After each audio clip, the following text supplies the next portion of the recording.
big news from Texas today as little-known YouTuber Docthecowboyoperator places first in the annual children's charity shooting match. Doc, first of all, where did you learn to shoot like that? A gun. The gun handle real good. Can you speak up, please? A gun. Gun handle real good. Well, what do you think, sir? He sure can shoot. What are you talking about? He's just a stupid cowboy. See how awful he is at that interview? It felt like I was shooting a space gun. I'm not sure what to do with my hands. You can just keep him down by your side. That'd be great. Okay. We were real happy with what was going on, and you know, at the end of the day, you just got to be happy. Shooting's got nothing to do with interviews. In fact, I think we all should have a little bit more stupid cowboy.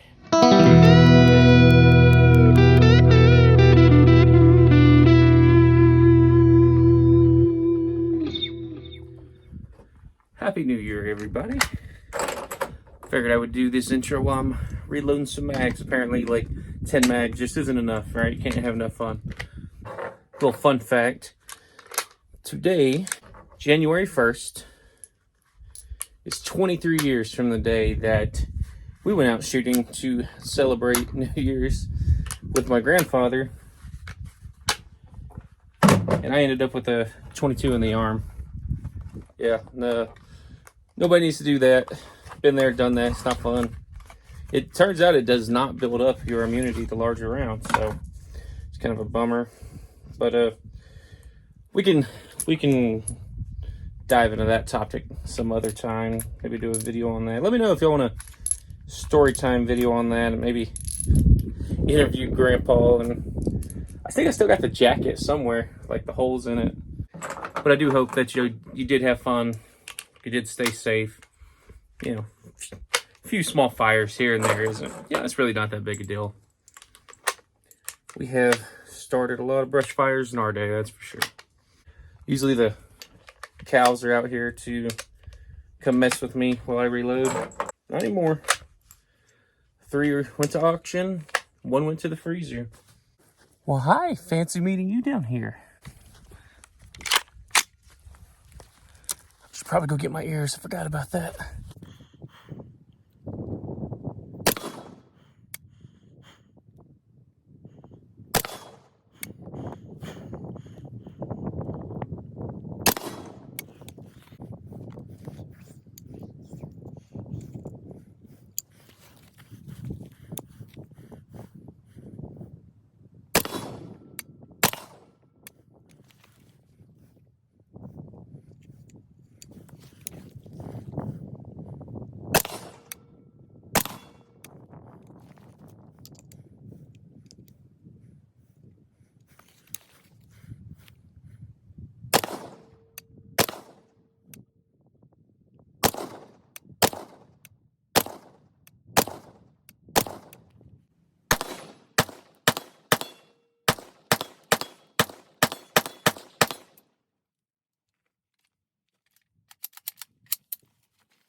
No lock back on that one.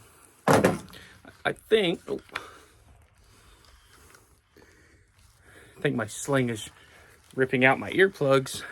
I think that's position 6. Let me check that. Got a little bit better ammo today, so I'm trying to retune the gas.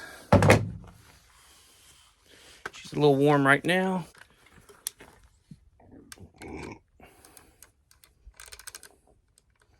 Yeah, so that was 8, 7, 6, yeah. So I think I was on 6. So cycled fine, didn't lock back. Let's go to some steel.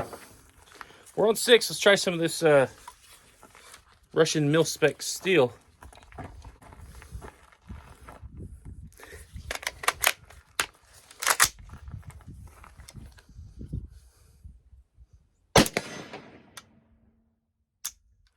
Yeah, I knew it.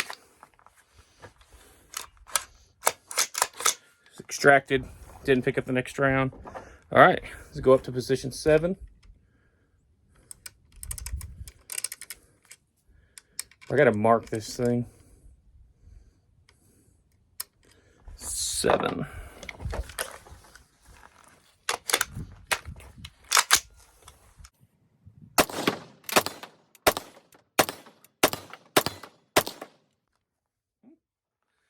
Well, that seems to run. I think, well, I know the Talamo was super underpowered, but I feel like 7's kind of its happy place. Like, I could take it to 8 if I had to, but 7, it seems to run most things.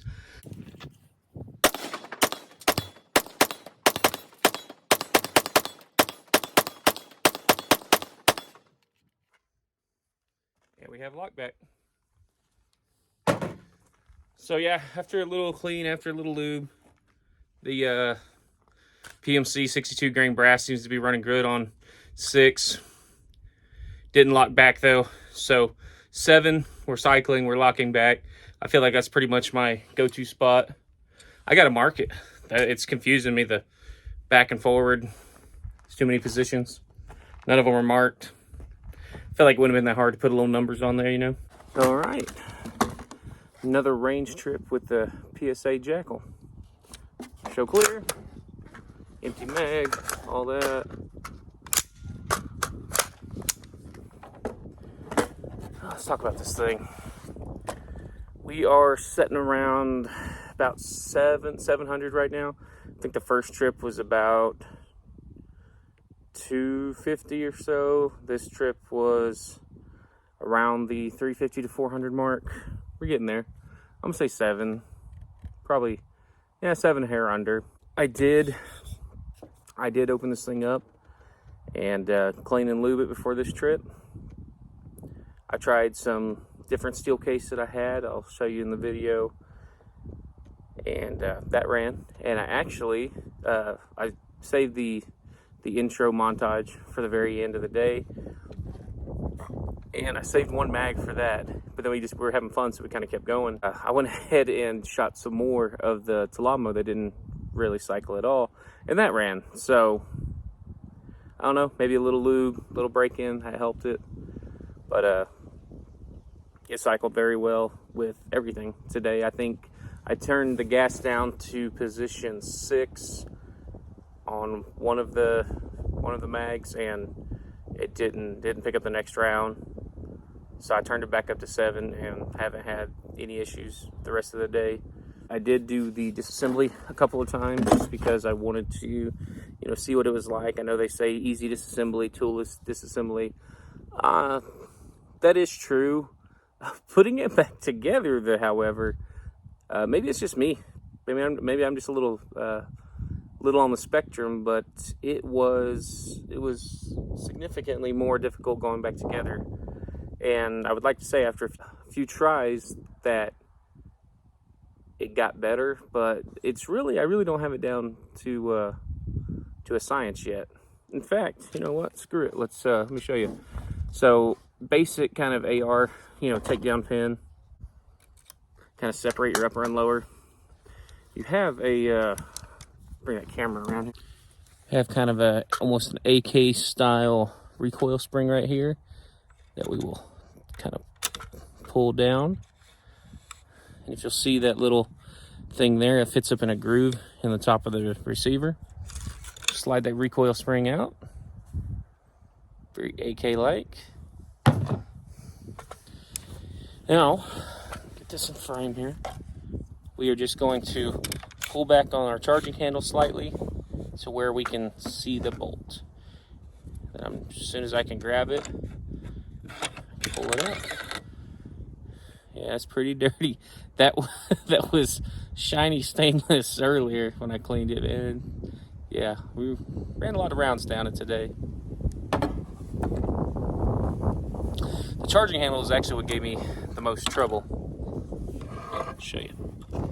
See, when you line it up in this notch here, the charging handle can slide out, and if you don't like have it perfectly straight when you try to push it back in, mine dipped down.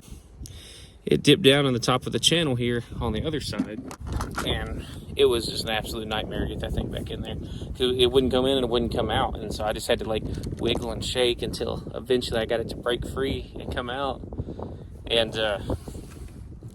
man, I'm like, I was gonna take this out and show you, but I actually don't even want to right now because it was such a pain to do it the first time. But take this back here to your slot, and it slides right out. Put that there. then you have the follower in the top of that rail that you can just kind of stick your finger up in here. You see that? It goes in that channel right there. You gotta make sure it's lined up in that channel. You're never gonna get it in there all the way. If it kind of falls down, you don't have it in the channel. So, see if I can get a good view here. There you go. See where the slots line up right there? That's where you want to put your charging handle through. But you got to make sure that you keep it perfectly level. If the end of this, like that, if the end of this kind of dips down on you, it'll get wedged in that channel and it won't go up and it won't go down. And I just had to sit there and just shake the rifle until this thing finally broke loose. And I thought for a good 10-15 minutes that it just wasn't coming out. Like, that's how this rifle dies, is me getting this thing stuck in there and having to beat it out with the hammer or something. So I got my channel lined up. I'm going to kind of put my finger up into the receiver just to hold it. I am doing everything I can to keep that lined up perfectly straight. I'm swinging around a view from the other side. There, you can see it coming through, but it won't go forward. You actually have to pull it back to you a little bit for it to slide down the channel. If you don't do that, it's not going. But that is something they don't really mention in the manual. Something I had to kind of figure out there. Now, the other fun part is the bolt carrier going back in. You know, it just kind of falls in place, but it'll get kind of tight, kind of hung up right here. And I still haven't really figured out what makes it go into place. I kind of bring the charging handle up a little bit. I kind of wiggle it around. It's pretty tight right there. I'm gonna pull it back out. And honestly, the only thing I've kind of figured out is kind of get it started. You'll line it up in the grooves like so. Just kind of get it started, and then you can kind of,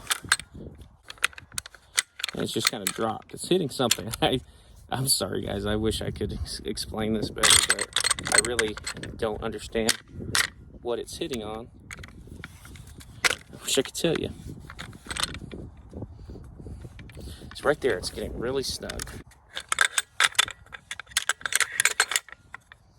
I can get it. Like, it lines up in the slots just fine. But what actually allows it to drop free, I have yet to figure out. It's just kind of, I just kind of fiddle with it, and then eventually it goes. I know that's not the best method, but just like that. See how this thing is kind of stuck in there and wiggly? That's exactly what I was trying not to do. And it's exactly what it did to me earlier too.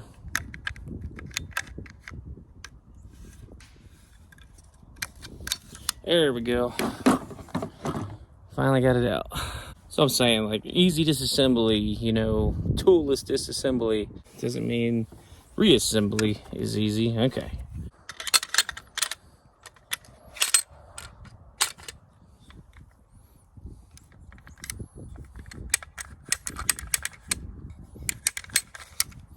See?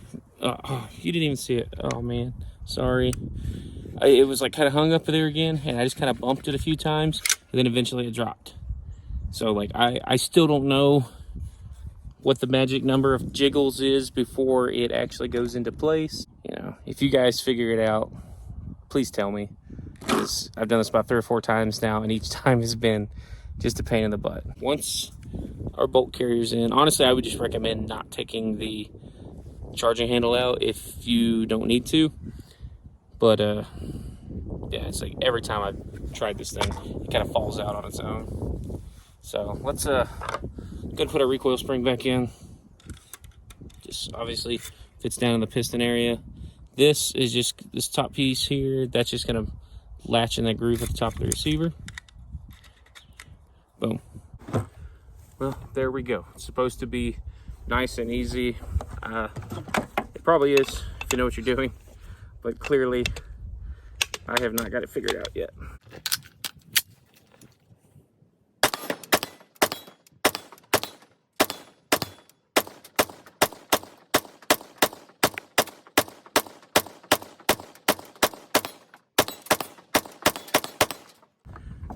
do I think after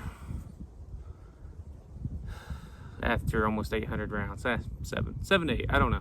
Pick a number. I do like it. It's a very cool rifle. Shoots really well. I still am hung up on the weight. I feel like for what this is, which is a 13.7 inch 5.56 rifle, there's no reason for it to be as heavy as it is. And I know a lot of you are like, oh, your bathroom scale's off. It's not 9 pounds. So I bought a scale, and guess what? It is at 9 pounds.